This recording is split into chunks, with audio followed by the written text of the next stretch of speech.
j'ai pas de casque, hein. Ok, David, tu m'entends bien? Ouais, je Tu t'entends. m'entends? Bon, nickel. Merci Ouais. d'être là, de prendre un peu de temps pour nous. Je voulais absolument te contacter et l'occasion de la sortie de ton livre. Pour ceux qui te connaissent pas, donc tu es avocat, docteur en droit privé, droit pénal, droit de la famille, médiateur, chercheur associé en psychologie, enseignant, membre d'un comité d'éthique. Et on te connaît particulièrement depuis 2 ans parce que tu es un avocat, une figure juridique des militants, des Gilets jaunes, et aussi à la base du collectif en association euh, de Robe Noire pour Gilets jaunes.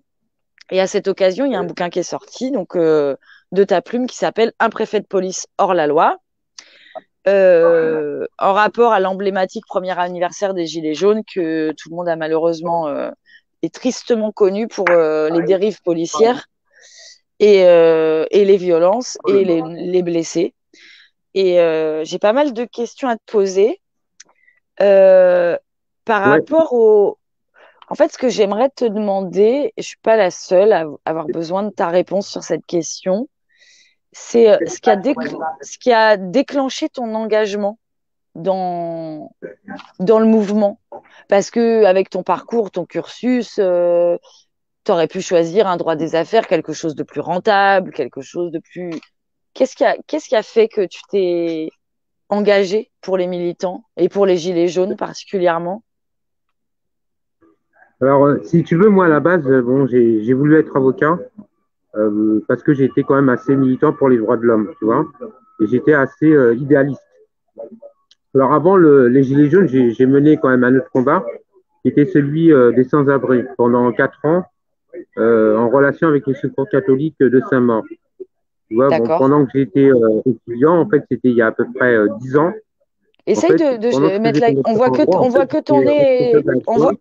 David, on voit que ton nez et ta bouche. Il faudrait que tu orientes la caméra pour qu'on voit tes yeux. Alors, Tu attends. peux le Là, monter un c'est mieux, petit là. peu? Ouais, voilà. Parfait. Alors, monter, parce que... Alors, attends, je vais essayer de le monter. Ouais, qu'on te voit un peu mieux. Parce on voit beaucoup ton. Voilà. C'est quoi qui gêne? Ça va mieux ou pas? Non, non, ils voient que mon visage. Ils voient pas tout mon visage. Et là, c'est mieux là ou pas? Bah, on voit toujours pas tes yeux. On voit pas mes yeux. Attends, attends. Je vais remonter un petit peu avec autre chose. Ouais, alors il faut savoir que tu sors d'audience, que tu es dans un café, que c'est pas simple. Oui, là, je suis désolé. Mais est-ce que c'est mieux là? Ouais, là ça va, mais ouais, tu vas te casser un peu le cou, mais bon, vas-y.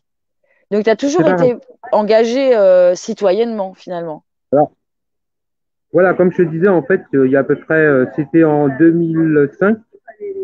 Voilà, là, disons de 2005 à 2010. Si tu veux, je faisais ma thèse en droit. Et bah, j'étais engagé déjà auprès du Secours catholique. J'étais responsable adjoint. Et je m'occupais avec d'autres des sans-abri, tu vois. Et ensuite, pendant en fait longtemps, en fait, enfin, pendant longtemps, j'exagère, hein, pendant disons, 8 ans. Je suis en train de juste remonter quelque chose, alors une petite minute. Voilà. Et normalement, ça devrait être mieux là. C'est mieux là? Bah, Non, c'était on voit bien, pas le. mais C'est ça bien va, là comme ça vas-y. ou pas? Ouais, Là, ça... impeccable. Vas-y, je t'écoute. Enfin, Voilà. on Si tu veux, t'écoute. bon bah voilà, après pendant quelques années, après mon combat pour les sans-abri, j'ai fait une pause. Et puis bon bah j'ai essayé de développer en fait mon activité d'avocat. Et ce qui s'est passé en fait, alors comment les Gilets jaunes sont arrivés à moi? En fait, j'étais au bureau parce que j'ai l'habitude de travailler au bureau tous les samedis. En tout cas, j'avais l'habitude à cette époque-là. Et c'était en début décembre 2018. Si tu veux, bon, mon bureau se situait dans l'avenue Hoche, tu vois, pas des Bah oui, Champs-Élysées, je vois près très du bien. place de l'Étoile.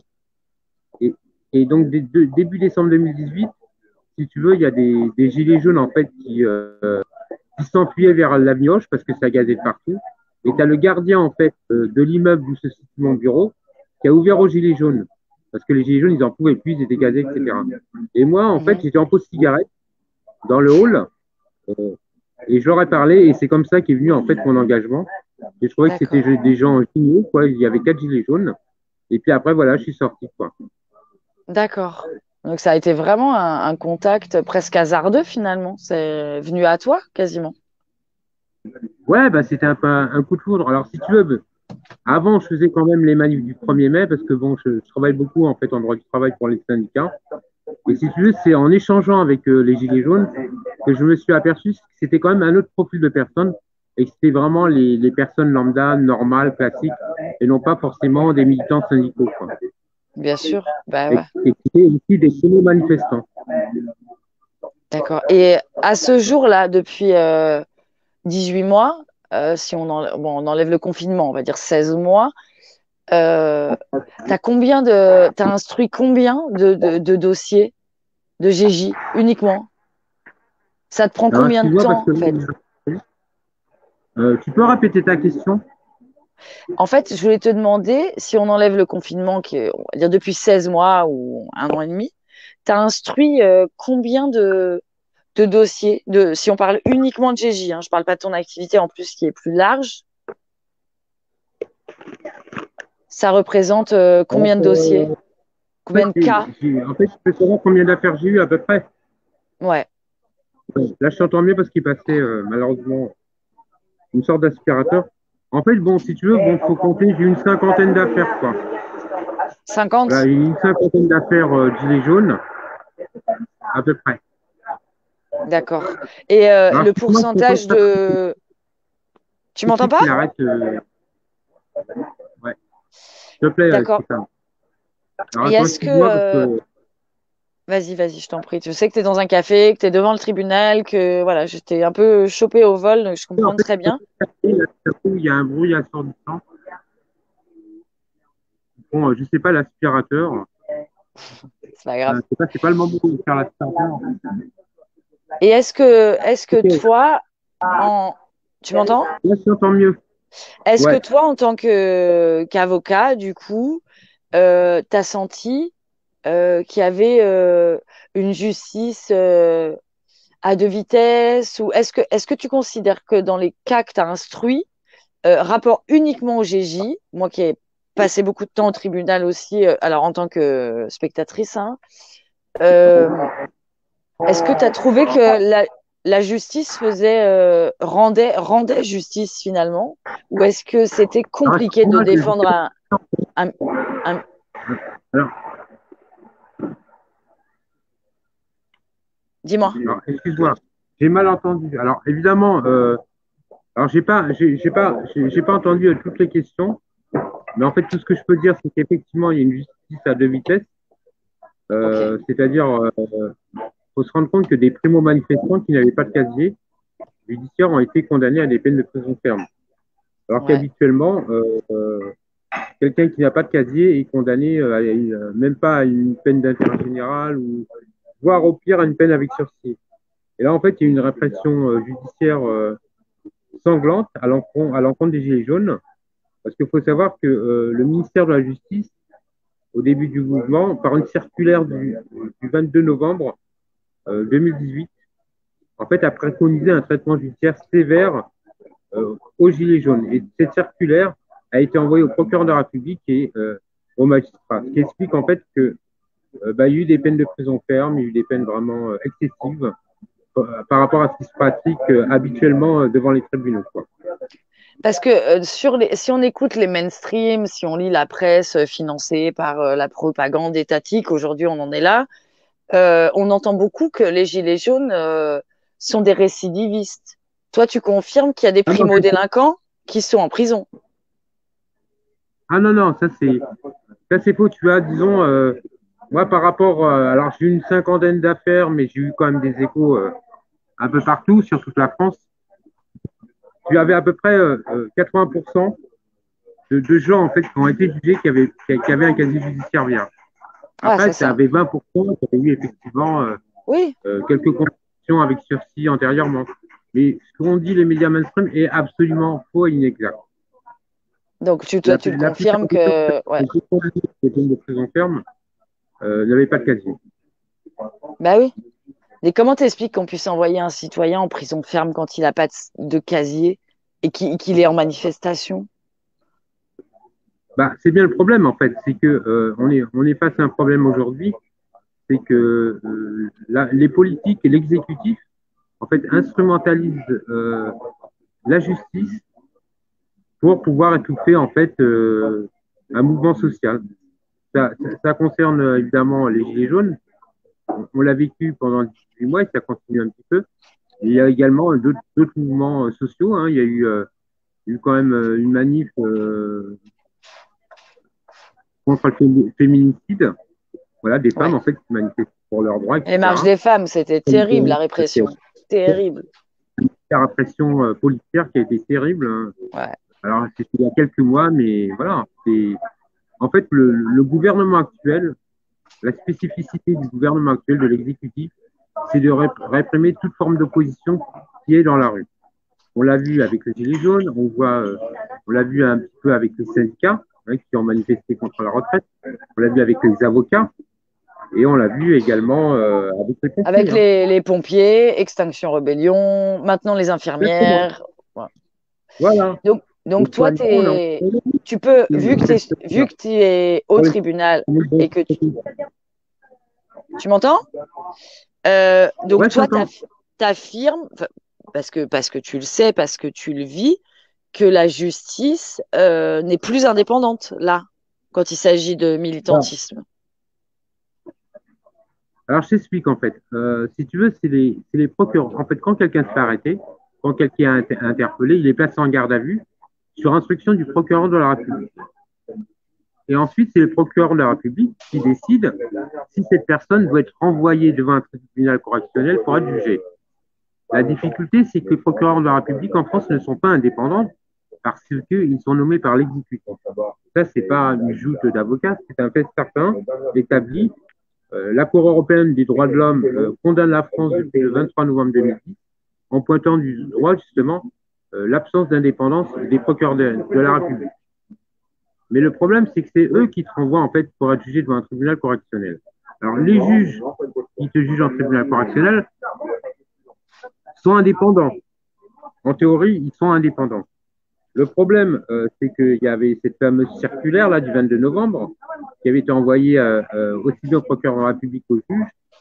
Et le problème, c'est aussi les médias mainstream parce qu'ils alimentent ça.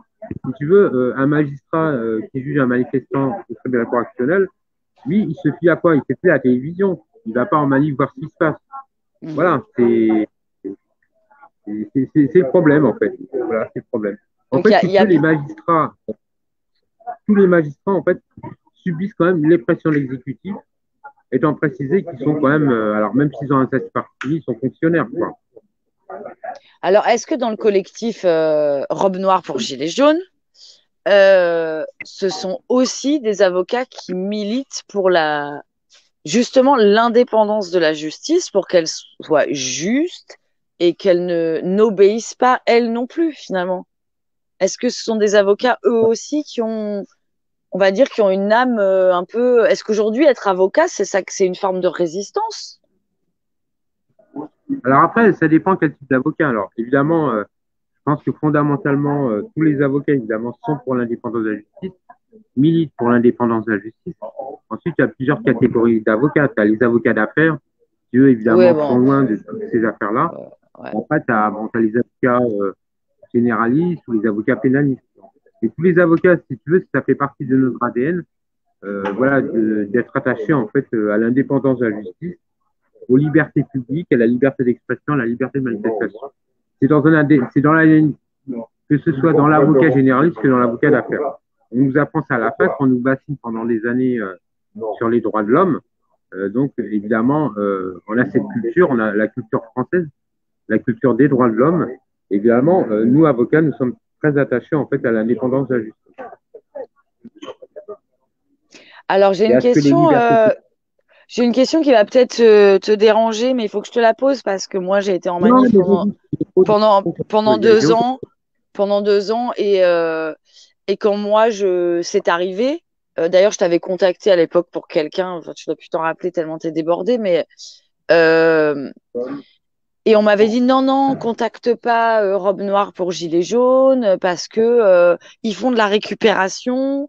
Robe Noire pour Gilets jaunes, c'est des cabinets en fait qui sont en perdition et qui utilisent, qui font un appel pour ces gens-là, euh, mais ils s'en foutent, il faut pas leur faire confiance, etc. Qu'est-ce que toi tu peux répondre à ça? Alors moi, je peux répondre, c'est moi Alors à la base, en fait, j'ai créé le groupe avec Philippe Deveul, mon confrère Philippe Ouais, Deveul. ouais, On avait évidemment, on avait chacun notre identité propre. Et en fait, on a fait ça en fait pour aider les avocats, pardon, pour aider les gilets jaunes, mais gratuitement. ouais. Qu'après, moi, si tu veux, sur les cinquantaines d'affaires, ceux qui voulaient me donner un honoraire me donnaient un honoraire. Et à ce jour, en fait, sur les cinquantaines d'affaires, j'ai touché 400 euros. Donc, en fait, ça, j'ai fait ça à titre bénévole. Pareil pour mon confrère Philippe Deveul. Donc, il n'y a pas d'histoire d'avocat en déperdition. Moi, je Ouais, considère c'est qu'on ça. là, on doit en fait aider les gens, les plus démunis, les plus pauvres. Après, voilà, tu auras toujours des critiques sur moi, sur les avocats du groupe, Hmm. ça existera toujours. De toute façon, voilà, il y a ça, de toute façon, ça m'effleure pas, si tu veux. Alors après, dans le Ouais, groupe Rome Noir et Gilets jaunes, on a à peu près 220, 230 avocats sur ouais, toute la France. Parce que quand j'ai créé ce groupe, l'objectif, en fait, c'était que tous les gens, que ce soit les manifestants à Paris, que le manifestant à Bordeaux ou je ne sais pas, ou dans le Nord, puissent en fait être défendus par des avocats en fait qui épousaient la cause des Gilets jaunes. Après, peut-être certains se sont fait payer, mais ce qui est normal aussi, tout travail mérite salaire. Hein. bien Mais sûr. après, Bah, bon, quand moi, on peut. ma Ouais. là, c'était quand même que ce soit des avocats bénévoles. Voilà. Mais après, en tout cas, ce qui était certain, c'était des avocats qui épousaient la cause des Gilets jaunes. Mais évidemment, tu comprends bien que sur 200 avocats, j'ai pas pu faire une sélection. Voilà, moi, les avocats qui se présentaient à moi, moi, j'étais bien content, en fait, d'en avoir et de, voilà. Bah, bien sûr. Oui, oui, bien sûr. Donc l'intention est bien, enfin, globalement, la note d'intention de Robe Noire pour Gilets jaunes, c'est d'aider, d'assister bénévolement des militants qui ont besoin d'être représentés. Et déjà, ils sont dans la rue parce qu'ils ont des problèmes sociaux, donc également d'argent. Donc c'était une volonté de les assister dans leur démarche au départ. Après, effectivement, si t'as pas pu faire des candidatures pour tout le monde, Ah c'est non, non, bah, normal. ça a été la volonté au départ, tu vois, qui est restée parce que, en fait, j'ai reçu très peu de plaintes à ce sujet. Franchement, j'ai reçu seule une plainte concernant un avocat. Évidemment, je ne vais pas citer, où la personne s'était sensibilisée, mais autrement, j'ai jamais eu aucun problème. Bah Donc moi après, je sais pas, je te dis je l'ai entendu au tribunal à Montpellier.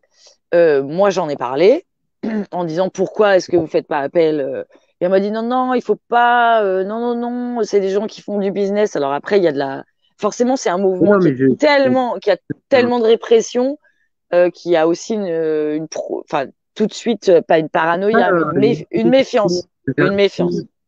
concurrence. Non, mais il y a une méfiance. Après, les gens, ils font ce qu'ils veulent.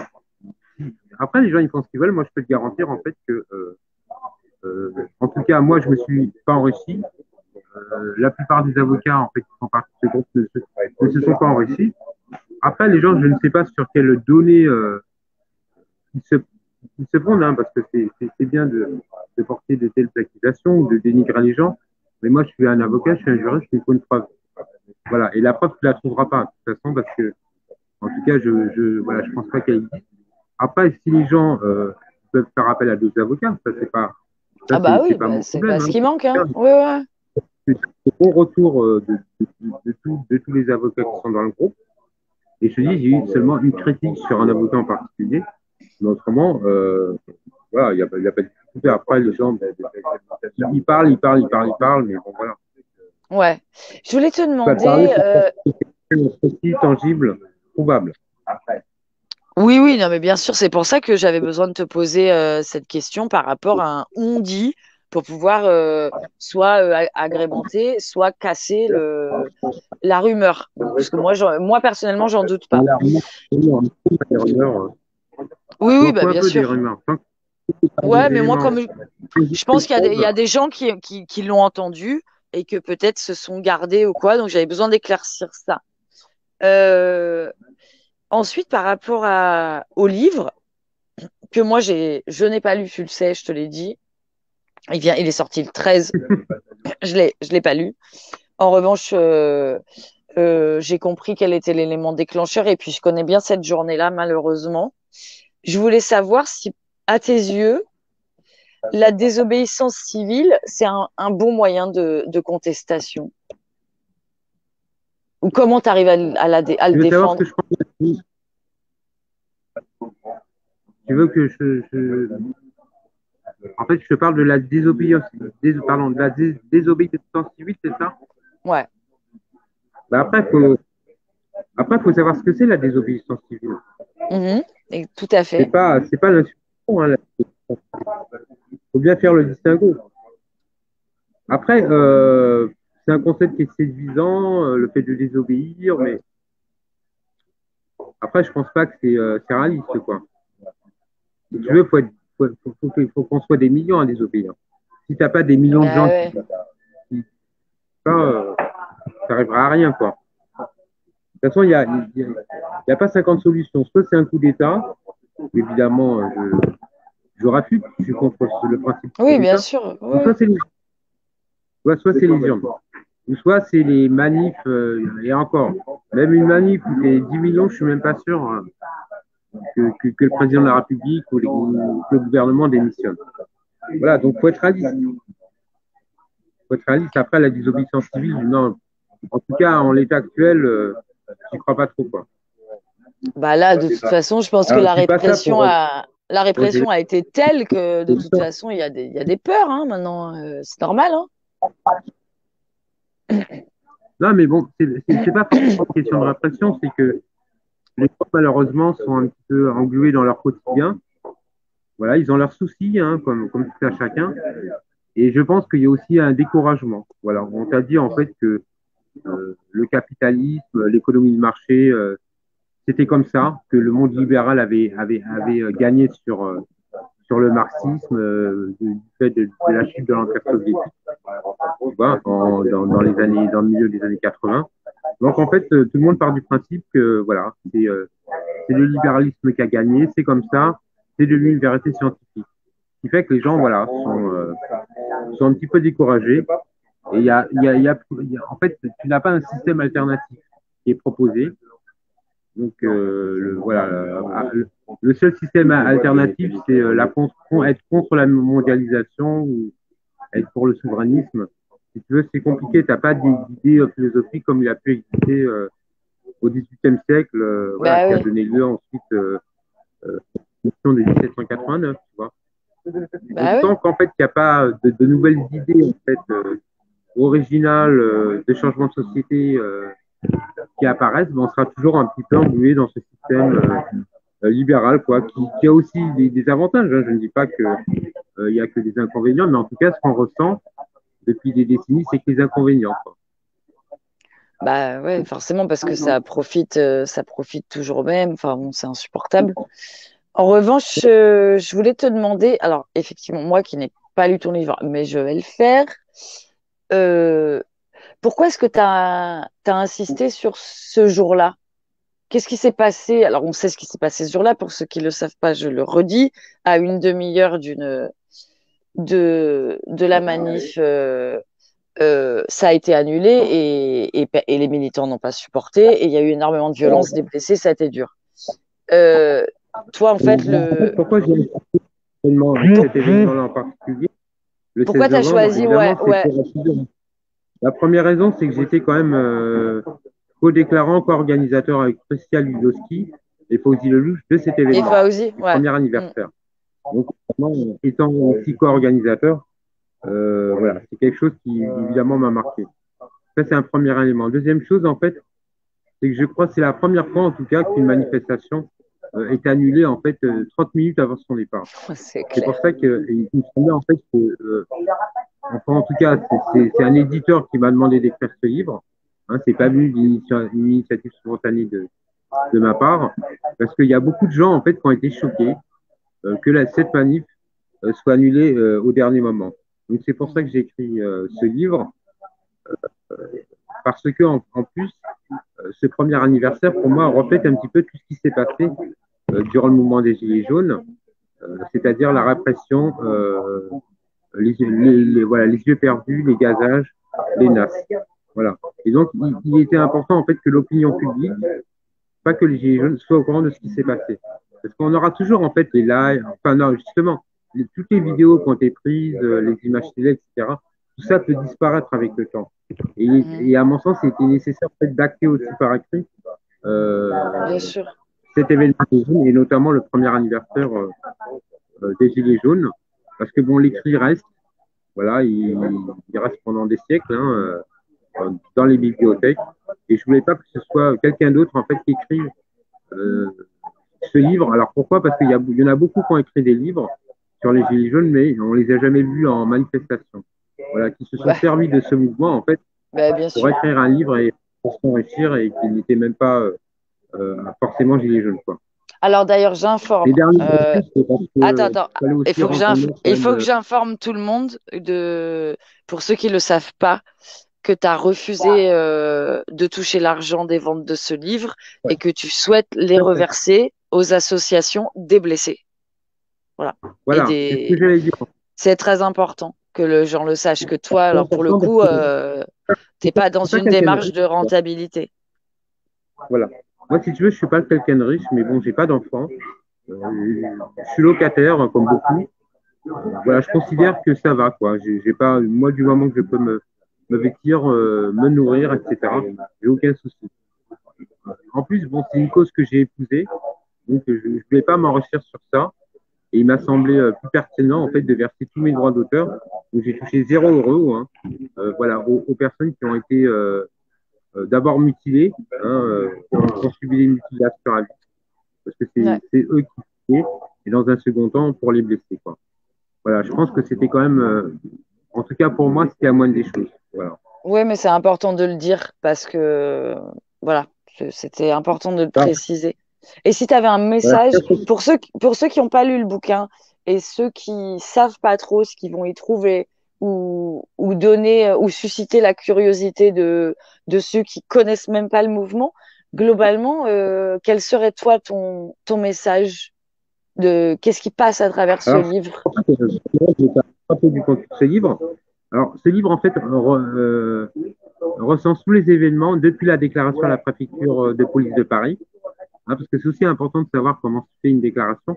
À Paris, c'est Ouais. particulier, hein, on est à Paris, quoi, il y a la négociation, etc.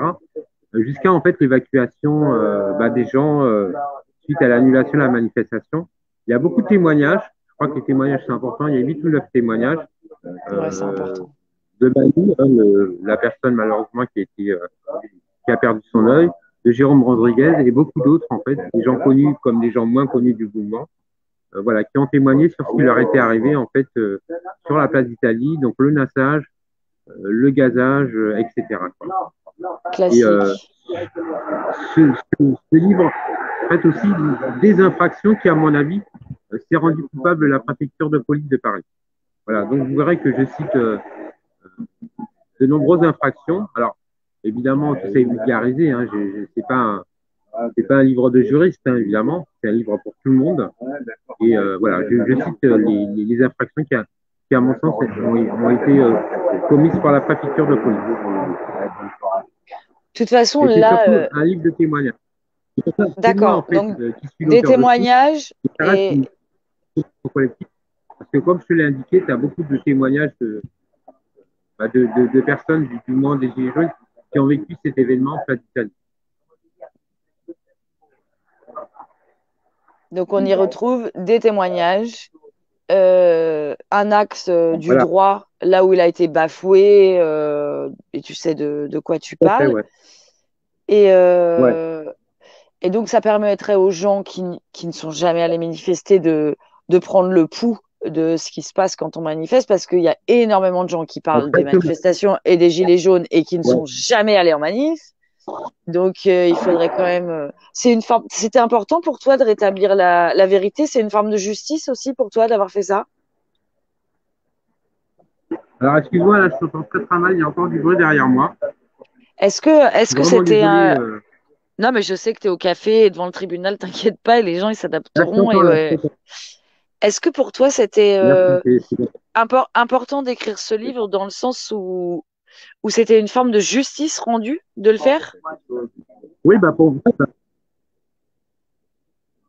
alors, faut savoir en fait, bah pour moi c'était important parce que je crois qu'on a tous vécu. Alors moi, évidemment, heureusement, j'ai pas vécu de violence en fait en manifestation.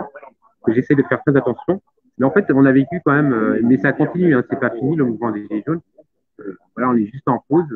Mais on a vécu quand même plus d'un an et demi de manifestation. Moi, je manifestais tous les samedis.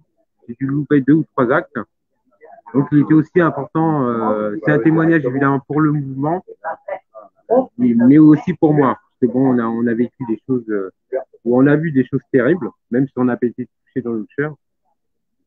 Et c'était important de le dire, quoi. En fait, alors je te dis pas que c'est une thérapie pour moi parce que voilà, j'ai pas été blessé, donc.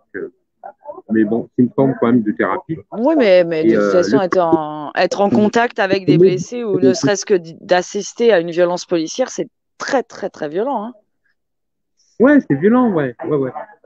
Si tu veux, moi, en fait, j'ai jamais été anti-police. Je suis toujours pas. Je suis contre les policiers violents, mais j'ai jamais une idéologie politique, tu vois. Je suis quelqu'un de très indépendant. Après, j'ai mes idées à moi, mais bon, j'ai jamais en fait adhéré à une idéologie politique. Et bon, bah la police, voilà, je vais te le dire quand même. Moi, j'ai fait le choix de faire mon service militaire et je l'ai fait en gendarmerie. Donc, c'est quand même un domaine que je connais bien, tu vois, pendant un an. J'étais gendarme auxiliaire quand j'avais 18 ans, tu vois. Euh, donc voilà, je suis pas, pour te dire, je suis pas du tout anti-police ou anti-gendarme. Et en fait, j'étais particulièrement choqué en fait de toutes les, toutes les violences auxquelles j'ai assisté. Et c'est aussi pour ça que je me suis engagé dans le mouvement des Gilets jaunes. Parce que quand j'ai vu en fait que la police abattait, une partie de la police abattait des gens qui n'étaient même pas militants d'une cause, qui étaient des primo-manifestants, je me suis dit, c'est pas possible. On peut pas laisser faire ça. Je me suis dit, il faut aider ces personnes-là. Je peux pas les laisser, quoi. Et Bah, c'est voilà, tout à ton c'est honneur. comme ça qu'est parti. Bah, écoute, merci beaucoup, David. Je sais Mais après, il que n'y a ton pas. temps. Dis-moi. Dis-moi, vas-y. Ouais, mais il n'y a pas que moi, tu sais, il y a beaucoup aussi, il y a les street médics, il y a Mais je les gens en sais. fait qui ont hébergé les gilets jaunes quand ils venaient en manifestation, par exemple sur Paris, où je suis. Si tu veux, bon, en fait, le mouvement, voilà, c'est beaucoup d'altruisme, beaucoup de fraternité, beaucoup d'entraide et beaucoup de solidarité, et sans compter les médias indépendants comme vous, tu vois. Voilà, c'est un peu comme le village des Schtroumpfs, hein, on pourrait dire, voilà, tu as le village des Gilets jaunes, où il y a une forte entraide et une forte solidarité et une forte fraternité qu'on ne retrouve pas ailleurs, en tout cas dans la société au sens classique. Ah bah, c'est un mouvement extrêmement noble. Extrêmement noble. Ah, exact. Euh, Ben merci David, je sais que ton temps est précieux. La preuve, c'est que tu es dans un café, que c'est compliqué, que tu es devant le tribunal, que tu n'arrêtes pas. Mais en tout cas, Ouais, merci de donner de ton temps, de ton énergie au service des militants. On a besoin, on a tous besoin d'avocats et il y en a beaucoup qui ont besoin de ne pas payer. Et Dieu sait qu'il y a des cagnottes et des trucs pour s'aider alors les uns les autres. j'ai pas de cagnotte, je suis un peu contre les cagnottes, donc mais bon. Non, mais entre Après, GJ, bon, on fait on fait des cagnottes les uns pour les autres, hein, ça se fait beaucoup en Assemblée générale contre les répressions d'État. Je vois à Montpellier, on en fait régulièrement et on fait le point sur les cagnottes, sur les détenus. On écrit tous des lettres, on donne de l'argent pour les avocats. Enfin, voilà, ça existe, ça fait partie de la solidarité dont tu parlais. ouais, mais Euh, c'est pas un mouvement individualiste du tout. Au contraire, ça travaille pour le bien commun, ça milite pour le bien commun. Donc effectivement, il y a des cagnottes qui arrivent. Et je voulais te remercier de faire partie des avocats qui s'étaient engagés pour défendre les militants. Dieu sait qu'ils en ont besoin. Il y a encore plus de 800 détenus gilets jaunes en France à l'heure d'aujourd'hui. C'est terrible. Donc mais, merci beaucoup.